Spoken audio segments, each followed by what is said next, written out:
Mantan Kepala Biro Pengamanan Internal Karopaminal, Divisi Profesi dan Pengamanan Propam Polri Hendra Kurniawan dikabarkan tidak dalam kondisi yang baik-baik saja.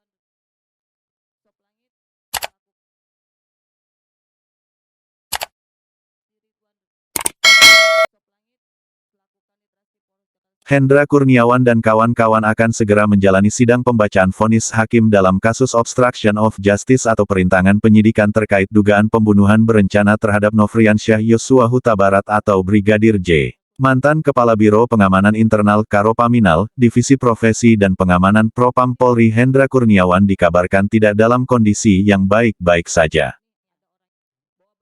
Hendra Kurniawan dikabarkan mengalami kondisi ketegangan dan kekhawatiran yang luar biasa. Hal ini tentu sangat beralasan mengingat peran Hendra Kurniawan yang cukup signifikan dalam kasus tersebut. Fakta vonis terhadap Ferdy Sambo, Putri Chandrawati, Ricky Rizal, Kuat Makruf hingga Richard Eliezer, yang dihukum lebih berat oleh Hakim Wahyu Iman Santoso dan timnya turut menjadi pemicu mental para terdakwa kasus perintangan kasus kematian Brigadir Yosua menjadi ciut. Hendra Kurniawan yang sempat viral pada awal kasus ini mencuat ke publik, hal itu dikarenakan dirinya yang melarang peti jenazah almarhum Brigadir Yosua tidak diizinkan untuk dibuka. Tidak hanya itu, kedatangannya ke tempat kediaman alam sorot Brigadir Yosua dengan menggunakan pesawat jet pribadi turut menjadi sorot Brigadala. Bahkan akhirnya menimbulkan asumsi dan analisa yang liar. Dimulai dari analisa yang menyebut jet pribadi tersebut disupport cukong dan mafia pun berkembang luas. Hendra Kurniawan yang mempunyai pangkat dan jabatan paling tinggi dalam kasus obstruction of justice atau perintangan penyidikan terkait dugaan pembunuhan berencana terhadap Nofriansyah Yosua Huta Barat atau Brigadir J berpotensi akan mendapatkan vonis hukuman yang lebih berat dibandingkan tuntutan Jaksa Penuntut Umum JPU. Hal tersebut tidak terlepas dari ketegasan para hakim yang dipimpin oleh Hakim Wahyu Iman Santoso dalam menangani kasus kematian Brigadir Yosua. Ketegasan hakim dalam memutuskan kasus ini menjadi momok yang menakutkan bagi para terdakwa, juga termasuk Hendra Kurniawan dan kawan-kawan, menunggu keputusan hakim yang akan segera dijatuhkan terhadap Hendra Kurniawan dan kawan-kawan dalam kasus obstruction of justice atau perintangan pengungkapan kasus kematian Brigadir Yosua menjadi hari yang paling menegangkan. Mantan Kepala Biro Pengamanan Internal Karopaminal, Divisi Profesi dan Pengamanan Propam Polri Hendra Kurniawan bakal divonis dalam kasus obstruction of justice atau perintangan penyidikan terkait dugaan pembunuhan berencana terhadap Nofriansyah Yosua Huta Barat atau Brigadir J pada Kamis, tanggal 23 Februari tahun 2023. Hal itu disampaikan Ketua Majelis Hakim Ahmad Suhel usai mendengarkan duplik atau tanggapan tim penasihat hukum terdakwa Hendra Kurniawan hadap replik atau tanggapan Jaksa Penuntut Umum, JPU, atas nota pembelaan atau pleidoy yang telah disampaikan pada Senin tanggal 6 Februari tahun 2023. Tiba saatnya bagi Majelis Hakim untuk menyusun putusan. Sidang akan ditunda tanggal 23 Februari tahun 2023. Agendanya putusan, kata Hakim Ahmad Suhel dalam persidangan di Pengadilan Negeri PN, Jakarta Selatan, Kamis tanggal 9 Februari tahun 2023. Jadwal vonis terhadap mantan anggota Polri dengan pangkat Brigadir Jenderal Brigjen, itu sama dengan putusan yang bakal dibacakan Majelis Hakim terhadap bawahannya, Agus Nurpatria dan Arif Rahman Arifin. Dalam kasus ini, Hendra Kurniawan disebut terlibat perintangan proses penyidikan bersama dengan Ferdy Sambo, Agus Nurpatria, Arif Rahman Arifin, Baikuni Wibowo, Cak Putranto dan Irfan Widianto. Jaksa Penuntut Umum JPU pada Kejaksaan Negeri Kejari, Jakarta Selatan menilai para terdakwa terbukti secara sah dan meyakinkan bersalah, turut serta melakukan perintangan penyidikan terkait kematian Brigadir J. Keenamnya disebut melanggar pasal 49 Jo pasal 33 UU nomor 19 tahun 2016 tentang perubahan atas UU nomor 11 tahun 2008 tentang informasi dan transaksi elektronik Jo pasal 55 ayat 1 pertama KUHP.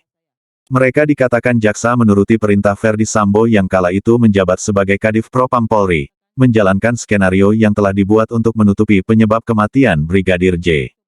Hendra Kurniawan dan Agus Nurpatria dituntut 3 tahun penjara dan denda 20 juta rupiah. Kemudian, Cak Putranto dan Baikuni Wibowo dituntut 2 tahun penjara dan denda 10 juta rupiah. Sementara itu, Arif Rahman Arifin dan Irfan Widianto dituntut 1 tahun penjara serta denda 10 juta rupiah. Keenamnya pun telah menyampaikan pembelaan yang pada pokoknya hanya melaksanakan perintah yang benar dalam keadaan tidak mengetahui adanya skenario yang dibuat oleh Verdi Sambo. Sementara itu, JPU juga telah menyampaikan tanggapannya dalam sidang replik yang pada pokoknya menolak pembelaan para terdakwa dan meminta majelis hakim mengesampingkan pledoi yang telah disampaikan. Nomor 46, Jakarta Selatan. Bahwa benar pada saat terdakwa Hendra Kurniawan SK sampai di rumah dinas saksi Verdi Sambo, di sana telah ada Beni Ali selaku Karo Propos, saksi Ridwan Soplangit selaku selaku Kanit Reskrim Polres Jakarta Selatan, Ari Cahya Nugraha dari Bareskrim, kemudian saksi Verdi Sambo melakukan pembagian tugas terhadap masing-masing orang tersebut, salah satunya yaitu terdakwa Hendra Kurniawan, yaitu untuk cek dan amankan CCTV kompleks.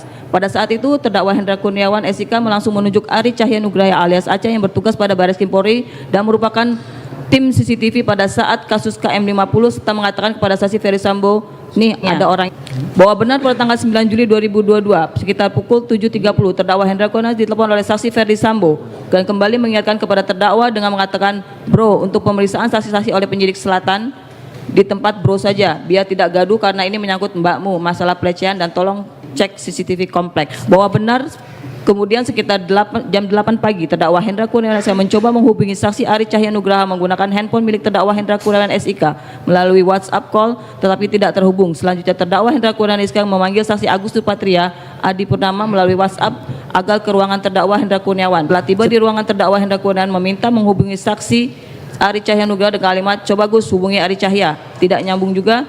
Tidak berapa lama saksi Ari Cahya menghubungi saksi Agus Nurpatria mau berbicara dengan terdakwa Hendra Kurniawan. Kemudian saksi Agus Nurpatria menyerahkan HP kepada terdakwa sambil mengatakan, saksi Ari Cahya ini ada di sebelah saya.